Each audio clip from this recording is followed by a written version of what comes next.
여러분, 오늘 아침 현관문을 열었을 때 문 앞에 무엇이 놓여 있었나요? 우리는 지금 밤에 주문하면 아침에 물건이 와 있는 마법 같은 세상에 살고 있습니다. 하지만 우리가 너무나 당연하게 누리는 이 쿠팡의 편리함. 사실 10년 전만 해도 모두가 불가능하다, 미쳤다고 손가락질한 일이란 걸 기억하십니까? 시간을 조금만 거슬러 올라가 보죠. 땡땡마켓 같은 기존 오픈마켓들이 단순히 판매자와 소비자를 연결하며 수수료만 챙길 때였습니다. 그때 쿠팡의 김범석 의장은 전혀 다른 긴 길을 선택합니다.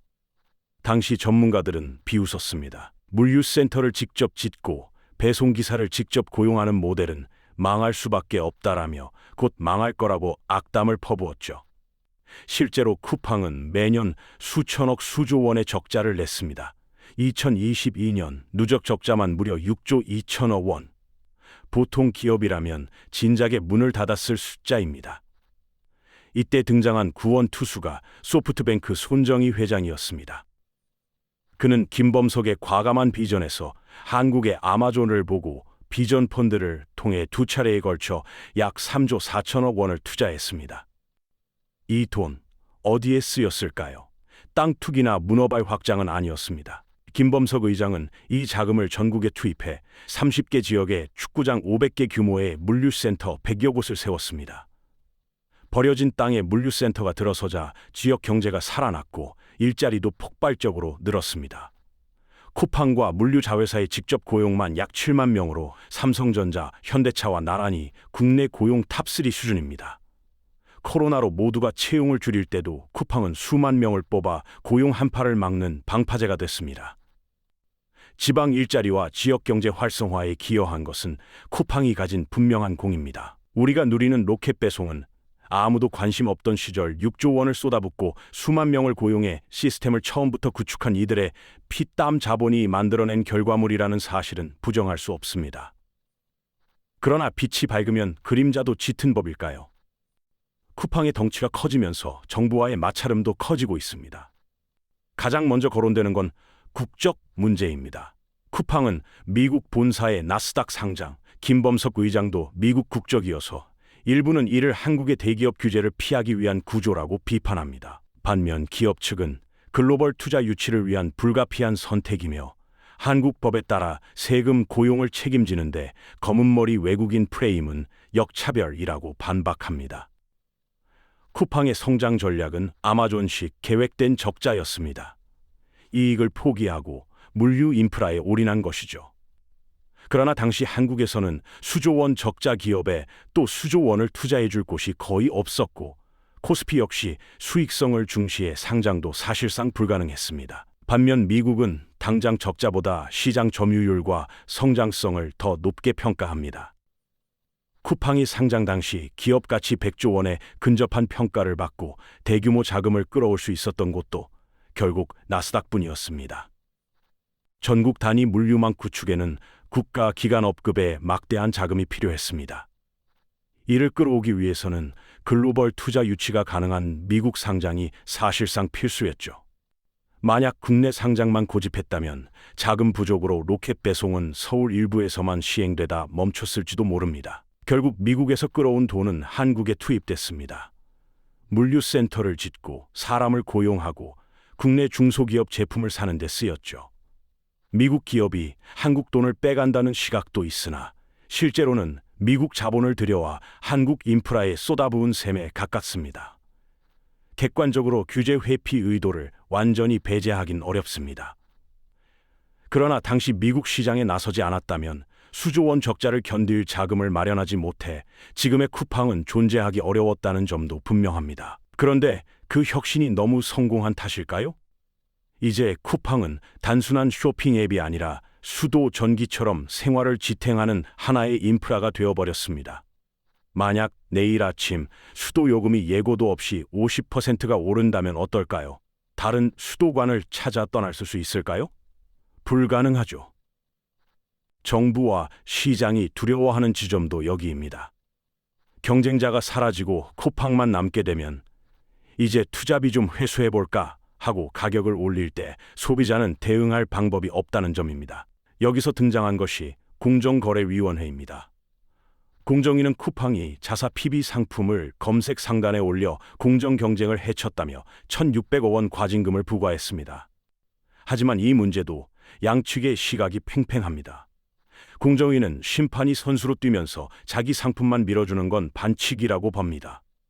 반면 쿠팡은 PB는 고물가 시대에 소비자에게 합리적 선택지를 주는 일반적 마케팅이며 진열 방식은 유통사의 거단이라고 반박합니다.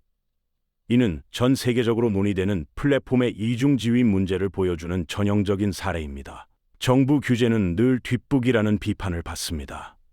적자를 감수하며 혁신과 고용을 만들 땐 박수치다가 막상 수익을 내려 하니 독점이라며 때린다는 인상이 생길 수 있기 때문입니다. 또한 글로벌 스탠다드로 성장한 기업을 낡은 국내 규제 잣대로만 재단하는 것이 과연 국가 경쟁력에 도움이 되는지도 고민해 봐야 합니다. 물론 비판받는 이유도 있습니다. 대표적으로 CJ1재단과의 햇반 전쟁처럼 납품가를 내리라 요구하고 거부하자 발주를 중단해 슈퍼값 논란을 불러온 사건이 있었습니다. 하지만 다른 시각도 있습니다. 그동안 가격 권력은 제조사가 쥐었지만 쿠팡 등장으로 유통사와 소비자 쪽으로 이동하며 생긴 힘겨루기라는 해석입니다. 제조사 독주를 견제해 물가 안정에 기여한 면도 있죠. 자사 PB 우대 논란도 같습니다. 플랫폼이 심판과 선수를 겸해 공정성 논란이 있지만 반대로 소비자가 손해봤나? 라는 시각도 있습니다. PB 덕에 가격이 낮아지고 물가 방어 효과도 있었기 때문입니다. 중소상공인 문제도 광고비 강요라는 비판과 전국구 판로 개척이라는 기회가 공존하는 말 그대로 양날의 검입니다. 결국 쿠팡을 바라보는 우리의 시선은 독점 기업의 갑질에 대한 감시와 혁신이 가져온 혜택 사이에서 냉정하게 균형을 잡아야 할 것입니다. 또 하나의 뜨거운 쟁점은 새벽 배송과 노동 문제입니다. 우리가 자는 사이 누군가는 시간을 맞추기 위해 뛰고 있고 최근 논란의 핵심은 편리함이 지속 가능한 노동에 기반한 것이냐는 질문입니다. 물론 일률적인 규제가 야간 수당이 필요한 노동자의 기회를 뺏고 소비자의 편익을 침해한다는 반론도 만만치 않습니다. 혁신의 속도와 사람의 안전 사이에서 균형점을 찾는 지혜가 필요한 시점입니다. 노동 문제도 단순하지 않습니다. 노동계는 새벽 배송이 노동자의 건강권을 해친다며 강한 규제를 요구하고 과로 안전 문제는 분명 고려해야 할 부분입니다. 하지만 현장엔 또 다른 목소리도 있습니다. 야간 수당을 선호하는 노동자나 직고용을 원하는 비노조 인력은 일괄적인 새벽 배송 금지나 강경 투쟁에 반대하기도 합니다. 이는 단순한 기업 대 노동자가 아니라 노동계 내부 이해관계가 얽힌 복합적 문제입니다. 혁신이 클수록 그림자도 짙은 법입니다. 쿠팡은 지금 창사 이래 최대 위기인 3,300만 명 개인정보 유출 사태에 직면했습니다. 가장 민감한 정보가 털린 만큼 앞만 보고 달리느라 문단속을 소홀히 했다는 비판은 피하기 어렵습니다.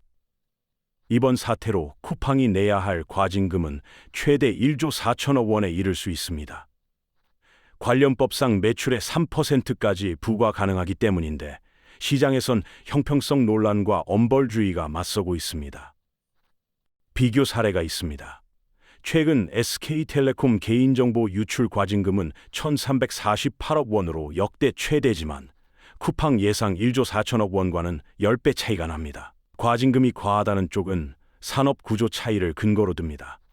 통신사는 높은 이익률을 가진 반면 쿠팡 같은 유통업은 매출은 크지만 실제 이익률은 1에서 2%에 불과합니다. 매출 기준 3% 과징금은 통신사엔 큰 타격이 아니지만 유통사엔 수년치 영업이익이 날아가는 수준입니다. 쿠팡의 1년 영업이익 전체가 사라질 수도 있는 액수입니다. 반면 엄벌로는 매출이 크다는 건 그만큼 고객 데이터를 다뤘다는 의미라며 3,300만 명 정보 유출에 과징금을 깎아주는 것은 말이 안 된다고 주장합니다. 마지막으로 개인정보 유출과 정부 대응입니다. 고객 정보 유출은 기업 책임이며 외주 과정에서 보안이 뚫렸다면 비판받는 것이 당연합니다. 하지만 일부에선 정부 대응이 쿠팡에 유독 가혹하다고 지적합니다. 과거 통신, 대기업 해킹 사건과 비교하면 이번 조사는 훨씬 빠르고 강도 높게 진행되고 있기 때문입니다. 외국계 자본 기업이거나 물가 관리를 위해 정부가 쿠팡을 겨냥한 것 아니냐는 의심이 나오는 이유입니다. 보안 사고는 엄중히 다뤄야 하지만 잣대는 모든 기업에 공평해야 합니다. 정리하면 6조 원 적자와 7만 명 고용으로 유통판을 바꾼 쿠팡은 명백한 혁신 기업입니다. 소비자는 전례 없는 편리함을 누렸고 과감한 인프라 투자로 수만 개 일자리가 창출된 공로는 부인할 수 없습니다. 하지만 이제 쿠팡은 괴물이 되지 말라는 사회적 견제와 고객 정보와 상생을 지켜라는 요구 앞에 서 있습니다. 입점 업체 갑질, 현장 과도한 노동 강도 등 내부적으로 개선할 점도 분명합니다. 최근 보안 문제 등은 외부 압박 때문이 아니라 기업 지속을 위해 스스로 해결해야 할 과제입니다. 혁신 성과가 내부 문제의 면죄부가 될 수는 없습니다. 정부의 역할도 중요합니다. 혁신을 막지 않으면서 공정한 룰을 만들고 독점 폐해를 막고 노동 안전을 지키는 균형 잡힌 접근이 필요합니다. 규제는 징벌이 아닌 건강한 생태계 지침이어야 합니다. 혁신 투자로 만든 로켓 배송의 신화. 이제 쿠팡은 위기와 사회적 요구를 걸림돌이 아닌 진화의 기회로 바꿀 수 있을까요? 혁신과 독점의 경계에서 쿠팡이 스스로 보여줄 변화를 우리는 냉정히 지켜봐야 합니다. 여러분의 생각은 어떠신가요? 댓글로 자유로운 의견을 들려주세요. 오늘도 끝까지 시청해 주셔서 감사합니다. 구독과 좋아요는 저에게 큰 힘이 됩니다. 다음 영상으로 찾아뵙도록 하겠습니다.